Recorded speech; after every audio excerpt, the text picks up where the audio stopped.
Hi, I'm Brian LaCour, and I write the B-side column for the Tower Light, and this week I wanted to go over my favorite movie soundtracks. The first one I wanted to go over is for The Commitments, a film from Roddy Doyle. Now this was back in the late 80s, early 90s. At the moment I can't remember when it was made, but it's a film about a group of impoverished people in Dublin who form an R&B band.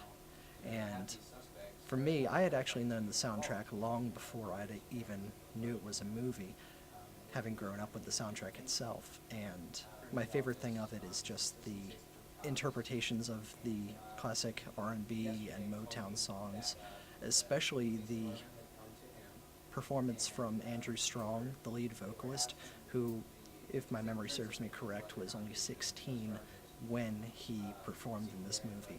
And his performance completely argues against his age. If anything, it's overproduced at times, but the performances of the singers on it are more than well-meaning and exciting for the purpose. The second one I wanted to go over is Kiana Scott Z, and this feels kind of like a cop-out to say, oh, the music from this is good. Well, of course, being a movie that is half about the music itself and the presentation of life out of balance, to translate the title, and the images it evokes, it's hard to not talk about the music when referencing the movie.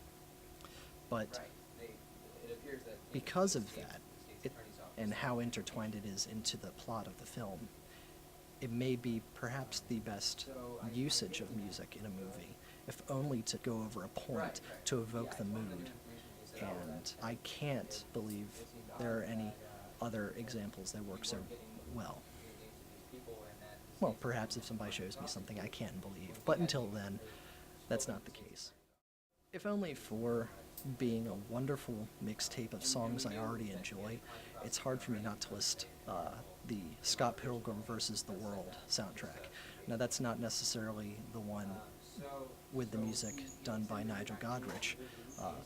That would be the Blue album, though that music is good, and it has one of my favorite tracks from the movie, the performance between Sex Bob-omb and the Kadiyanagi twins.